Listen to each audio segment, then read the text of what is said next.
گوشت کے کتنے حصے کیے جائیں، یہ بھی بڑا کریٹیکل مسئلہ ہے. تو کوئی صحیح حدیث تو دور کی بات، ضعیف روایت بھی نہیں ہے کہ گوشت کے 3 حصے کیے جائیں، ایک رشتہ داروں کے لیے، ایک غریبوں کے لیے، ایک اپنے لیے. سارا خود بھی کھا سکتے ہیں، کوئی مسئلہ نہیں ہے، لیکن پریفریبل یہ ہے کہ غریبوں اور محتاجوں کو بھی کھلایا جائے. وہ میں انشاءاللہ بتا دوں گا بعد میں. اور وہ ہے اگلا پوائنٹ.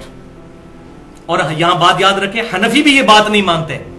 ان کے علماء ضرور کہتے ہیں کہ 3 حصے کریں، لیکن وہ بھی یہ بات ان کی کتابوں میں موجود ہے کہ 3 حصے کرنا ضروری نہیں، سارا خود بھی کھا سکتے ہیں. وہ پوائنٹ نمبر 14 ہے کہ سورۃ الحج کی آیت نمبر 28 میں اللہ تعالیٰ نے فرمایا، اور وہ میں آیت انشاءاللہ آخر میں پڑھ بھی دوں گا، کہ آپ صلی اللہ علیہ وسلم پر یہ آیت مبارکہ جو نازل ہوئی، اس میں فرمایا گیا کہ قربانی جب حج کی کرو تو خود بھی کھاؤ اور محتاجوں اور غریبوں کو بھی کھلاؤ. تو کیٹاگوریکل مینشن ہوا کہ خود بھی کھانا ہے اور غریبوں کو بھی کھلانا ہے. اور صحیح بخاری اور صحیح مسلم کی متفق علیہ حدیث ہے، آپ صلی اللہ علیہ وسلم نے فرمایا، تم میں سے جس نے بھی قربانی کی ہے تو 3 دن سے زیادہ وہ اپنے گھر گوشت سٹور نہ کرے. پھر اگلے سال آپ صلی اللہ علیہ وسلم سے صحابہ نے پوچھا، یا رسول اللہ، آپ نے پچھلی دفعہ تو کہا تھا 3 دن سے زیادہ گوشت نہیں رکھنا، تو اس سال بھی ہم یہی کریں؟ تو آپ صلی اللہ علیہ وسلم فرمایا، نہیں، پچھلے سال میں نے اس لیے کہا تھا کہ قحط کا زمانہ تھا اور میں نہیں چاہتا تھا تم سارا گوشت جو ہے وہ اپنے پاس رکھو، اپنے غریب بھائیوں کو بھی کھلاؤ، اس لیے میں نے تم پر یہ پابندی لگائی تھی کہ 3 دن سے زیادہ گوشت سٹور نہیں کرنا اور سارا صدقہ اور خیرات کر دینا ہے. اب گوشت خود بھی کھاؤ، غریبوں کو بھی کھلاؤ اور ذخیرہ بھی کر لو. یہ بخاری اور مسلم متفق علیہ حدیث ہے. اس حدیث میں بھی اشارہ مل گیا کہ قربانی کے 3 دن ہے، اشارہ ملا، 3 دن سے زیادہ نہیں رکھنا. اور یہ بھی پوائنٹ شیخ زبیر علی زئی صاحب نے ایکسپلور کیا، اور واقعی حقیقت بات ہے کہ اس کے اندر امپلائڈ ہے کہ 3 دن قربانی ہے. بخاری مسلم کی حدیث میں 3 دن سے زیادہ گوشت نہیں رکھنا. پوائنٹ نمبر 15 نمبر، کیا قربانی کے گوشت تک روزہ رکھا جائے گا؟ یہ بھی پوائنٹ ہے. اکثر لوگوں میں یہ مشہور ہے کہ جی وہ گوشت پکے گا پھر آپ نے روزہ کھولنا ہے. دیکھیں، اندازہ کریں، حالانکہ میں پہلے بھی بتا چکا کہ بخاری اور مسلم کی متفق علیہ حدیث ہے کہ 2 دن تو روزہ ہے ہی نہیں ہے، عید الفطر اور عید الاضحیٰ. اور صحیح مسلم ہے کہ یوم تشریق بھی کھانے پینے کے دن ہے، ان میں بھی روزے سے اوائڈ کرنا چاہیے، کھانے پینے کے دن. یہ پتہ نہیں مسئلہ کہاں سے نکالا. البتہ ایک بات ضرور ہے، وہ جامعہ ترمذی میں ہے صحیح سند کے ساتھ، کہ آپ صلی اللہ علیہ وسلم نے فرمایا کہ جو عید الفطر کے لیے آپ صلی اللہ علیہ وسلم جب جایا کرتے تھے تو آپ صلی اللہ علیہ وسلم گھر سے کچھ کھا کر جایا کرتے تھے چھوٹی عید کے لیے، اور بڑی عید کے لیے جب آپ صلی اللہ علیہ وسلم جایا کرتے تو بغیر کھائے پیے جایا کرتے اور واپسی پر آ کر کھایا کرتے. اس میں یہ موجود نہیں کہ وہ گوشت پکا کے کھاتے تھے، بس یہ کہ واپسی پر آ کر کھاتے تھے، یعنی جاتے وقت کچھ نہیں کھانا. البتہ یہ ضرور ہے کہ اگر جلدی قربانی ہو جاتی ہے بالکل ارلی ان دا مارننگ، تو سب سے بہتر یہ ہے کہ آپ اسی گوشت کے ساتھ ناشتہ کریں. لیکن وہ قربانی ہونی ہے 2 دن، دوسرے دن اگر آپ کو ٹائم دیا ہوا ہے کسی مدرسے والے تو 2 دن کا روزہ رکھیں گے، تو یہ عقلی طور پہ ہی غلط ہے بات. دیکھیں نا، عقل میں نہیں بات بیٹھتی. یہ ہو گیا وہ الزامی جواب جس کو پنجابی میں پھکی کہتے ہیں. تو جس کو تیسرا دن ملا تو وہ بندہ ہی مارا جائے گا عید کے چکر میں. تو یہ بات سمجھ لیں کہ عید کے بعد کھانا، یعنی عید سے پہلے کھانا نہیں، عید کے بعد آ کر کھائیں. تو یہ نہیں. ہاں یہ ضرور ہے الحمدللہ صحیح مسلم میں مولا علی رضی اللہ تعالیٰ عنہ 100 اونٹ لے کر آئے یمن سے حج کے موقع پر. صحیح مسلم میں وہ ڈیٹیل حدیث ہے. یہ وہی حدیث ہے 2950 نمبر حدیث جس میں حجۃ الوداع کا حضور کا خطبہ بھی ہے. میں اپنے بعد تم میں وہ چیز چھوڑ کر جا رہا ہوں، اگر مضبوطی سے پکڑ لیا کبھی گمراہ نہیں ہو گئے. وہ اللہ کی کتاب ہے. صحیح مسلم میں اللہ کی کتاب. جابر بن عبداللہ رضی اللہ تعالیٰ عنہ سے روایت. پھر جابر بن عبداللہ کہتے ہیں کہ سیدنا علی 100 اونٹ لے کر آئے. نبی صلی اللہ علیہ وسلم نے اپنے مبارک ہاتھوں سے 63 اونٹ قربان کیے، اور اس میں اشارہ موجود تھا کہ یہ آپ کا آخری سال ہے، کیونکہ 63 سال ہی آپ کی زندگی ہوئی. آپ نے پوری زندگی کی قربانیاں ایک دفعہ کی 63 اونٹ. یہ تو بعد میں پتا چلا نا.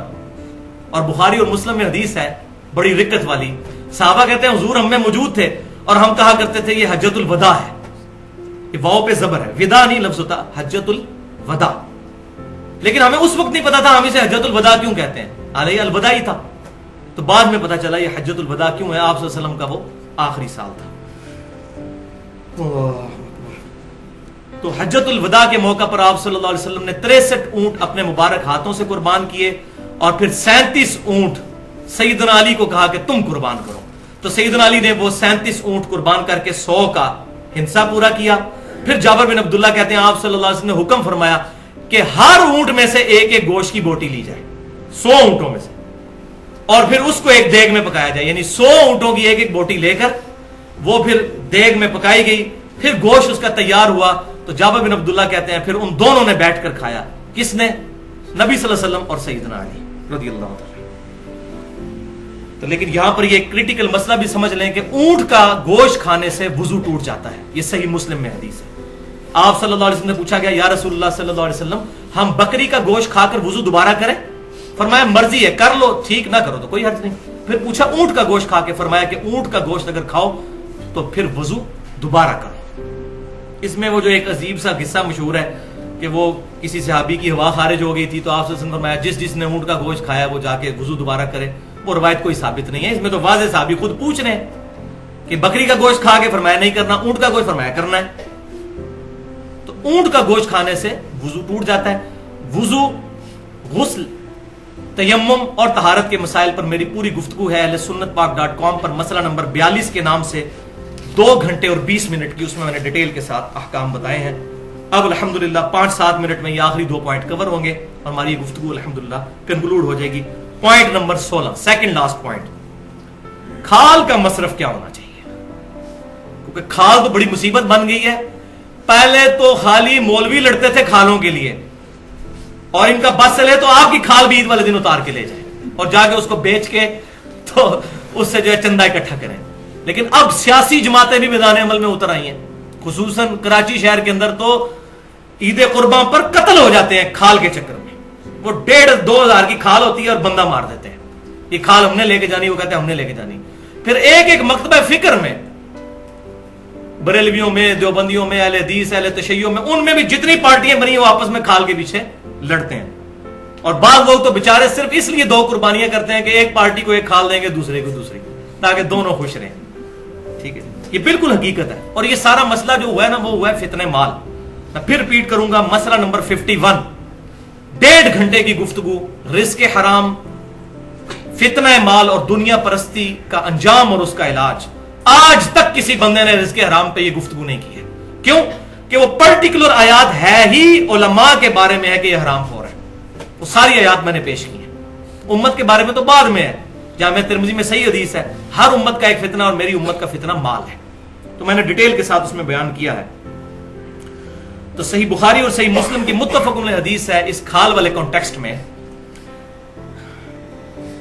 کہ سیدنا علی رضی اللہ تعالیٰ عنہ کہتے ہیں کہ نبی صلی اللہ علیہ وسلم نے میری ڈیوٹی لگائی تھی اونٹوں پر کہ میں اونٹوں کی قربانی کے لیے ان سے پہلے جو ہے ان کی نگرانی کروں, اس کے بعد ان کی لگاموں کو اور ان کے پالان جو ان پر رکھے ہوتے ہیں اور لگامیں جو ساتھ ہوتی ہیں ان کو اور ان کی کھال کو صدقہ کروں, اور کسائی کو یعنی قصاب کو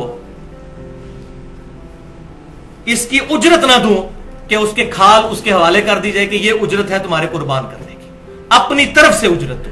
یہ آپ صلی اللہ علیہ وسلم کی حدیث صحیح بخاری اور صحیح مسلم میں ہے. سیدنا علی کو آپ صلی اللہ علیہ وسلم نے کیٹاگوریکل مینشن کیا کہ اس کے ساتھ جو رسی لگی ہوئی ہے, لگام بھی لگی ہے, پالان بھی لگا ہوا ہے, جو جو چیزیں اونٹ کے ساتھ ہیں اس کی کھال یہ تمام صدقہ ہوں گی, اور اس کا مصرف وہی ہوگا جو گوشت کا مصرف ہے, یعنی خود بھی استعمال میں لا سکتے ہیں کھال کو. وہ صحیح مسلم میں حدیث ہے کہ آپ صلی اللہ علیہ وسلم نے کھال اپنے ذاتی استعمال میں لانے کی بھی اجازت مرحمت فرمائی ہے. یعنی گوشت بھی ہم استعمال کر سکتے ہیں, کھال بھی. اس وقت صحابہ کرام علیہم رضوان گھروں میں مسلح بنا لیا کرتے تھے کھالوں کا, ڈول بنا لیا کرتے تھے اس چمڑے کا, خود استعمال کر سکتے ہیں. اب مصرف کیا ہے اس کا؟ تو بھائیو پہلا مصرف تو یہ ہے کہ غریب رشتہ داروں کو صدقہ اور خیرات کیا جائے, کیونکہ قرآن پاک میں سب سے زیادہ زور جو ہے وہ رشتہ داروں سے حسن سلوک ہے.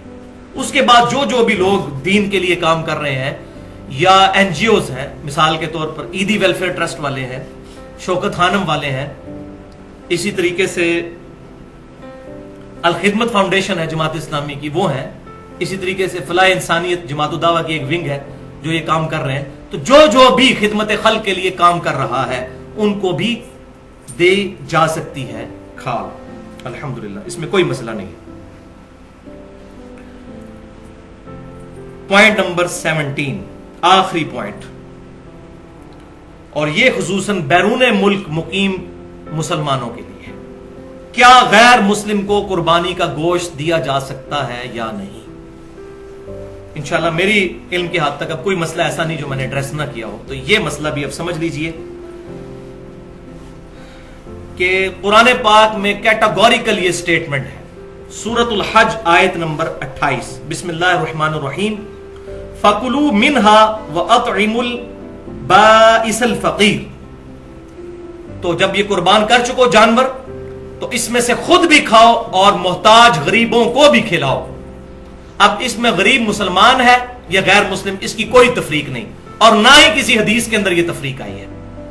تو اپنی طرف سے شریعت سازی کرنے کی ضرورت نہیں، بلکہ تالیف قلب کے لیے، جس طرح ہمارے پاکستان انڈیا میں بعض اوقات ہمارے گھروں میں کام کرنے والے کرسچنز ہوتے ہیں، ان کے تالیف قلب کے لیے دیا جائے تو بہت زیادہ ثواب ہے۔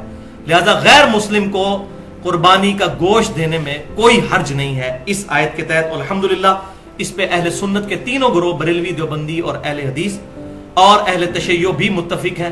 بعض ہمارے جو بریلوی اور دیوبندی علماء ہیں انہوں نے تھوڑی سختی کی ہے کہ نہیں، یہ چونکہ واجب عبادت ہے، ہاں صدقے والی عبادت ہو تو آپ دے سکتے ہیں، واجب عبادت میں نہ دیں۔ لیکن ان کے پاس ماشاءاللہ دوسرا ٹول بڑا اچھا ہے، وہ کہتے ہیں جی ہیلا کر لیں کہ آپ کے پاس جو دوسرے رشتہ داروں کا گوشت آیا ہے وہ آپ کرسچنز کو دے دیں، اپنا نہ کرسچنز کو دیں۔ ماشاءاللہ ماسٹر ہے نا اس کام کے، تو ان کے نزدیک بھی پتہ ان کو بھی ہے کہ اس کا وہ حال تو نکالنا ہے کہ کرسچنز کو دینا ہے۔ اب ظاہر ہے کہ ہمارے ادھر کتنا غریب طبقہ ہے، تو وہ کہتے ہیں آپ کے گھر جو باقی رشتہ داروں کا گوشت آیا ہوا ہے نا وہ آپ کرسچنز کو دے دیں، اپنا والا کسی مسلمان کو ہی دیں۔ لہٰذا اس بات کی کوئی جو ہے وہ دلیل ان کے پاس نہیں ہے۔ صحیح بخاری اور صحیح مسلم کی متفق علیہ حدیث ہے جو میں پہلے بھی بیان کر چکا کہ آپ صلی اللہ علیہ وسلم نے 1 سال تو فرمایا کہ 3 دن سے زیادہ سٹور نہیں کرنا گوشت، پھر اگلے سال اجازت دی اور فرمایا کہ 3 دن کے بعد بھی سٹور بھی کر سکتے ہو، خود بھی کھاؤ اور غریبوں کو بھی کھلاؤ۔ میں نے اس لیے منع کیا تھا کہ وہ قحط کا سال تھا تاکہ تم سارا گوشت خیرات کر دو۔ لہٰذا اس کے تحت اجتہادی یہ مسئلہ نکلتا ہے کہ آج بھی ہماری گورنمنٹ آف پاکستان اگر کوئی قحط والا معاملہ ہو جائے یا کوئی نیچرل ڈیزاسٹر ہو جائے، جیسا کہ کبھی زلزلہ یا سیلاب آ جاتا ہے، تو گورنمنٹ آف پاکستان اگر ایک ایگزیکٹو آرڈر یہ جاری کر دے کہ جو قربانی کا گوشت ہے بس تھوڑا سا اپنے گھر میں رکھیں اور باقی سب گورنمنٹ کے پاس جمع کروائیں تاکہ ان غریب لوگوں تک پہنچایا جائے، تو یہ بالکل جائز ہے، یہ کیا جا سکتا ہے ایگزیکٹو آرڈر کے طور پر۔ تو اور الحمدللہ یہ کام کر رہے ہیں، ہماری جو تنظیمیں جتنی کام کر رہی ہیں، چاہے عیدی والے ہوں یا اس طریقے سے الخدمت فاؤنڈیشن والے ہوں یا فلاح انسانیت جو جماعت الدعوہ والوں کی ہے، ان سے ہمارا اختلاف اپنی جگہ جو ہے، لیکن جو اچھی بات کسی کی بھی اس کی تعریف کرنی چاہیے۔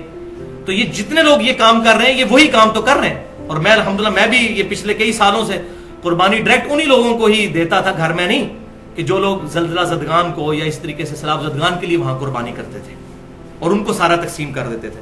تو لہٰذا یہ معاملہ ہو سکتا ہے، اس کی اجازت ہے۔ تو یہ الحمدللہ ایشوز جو ہے سارے قربانی کے حوالے سے کنکلوڈ ہوئے۔ اللہ تعالیٰ سے دعا ہے جو میں نے حق بات آج کہی ہمارے دلوں میں راسخ فرمائے، اور اگر جذبات میں میرے منہ سے کوئی غلط بات نکل گئی تو اللہ تعالیٰ ہمارے دلوں سے معاف کر دے، ہمیں کتاب و سنت کو سلف کے منہج کے مطابق سمجھنے اور دوسروں تک پہنچانے کی توفیق عطا فرمائے، اجماع امت کو حجت مانتے ہوئے، اور جب کبھی ضرورت ہو تو قیاس کو جائز سمجھتے ہوئے۔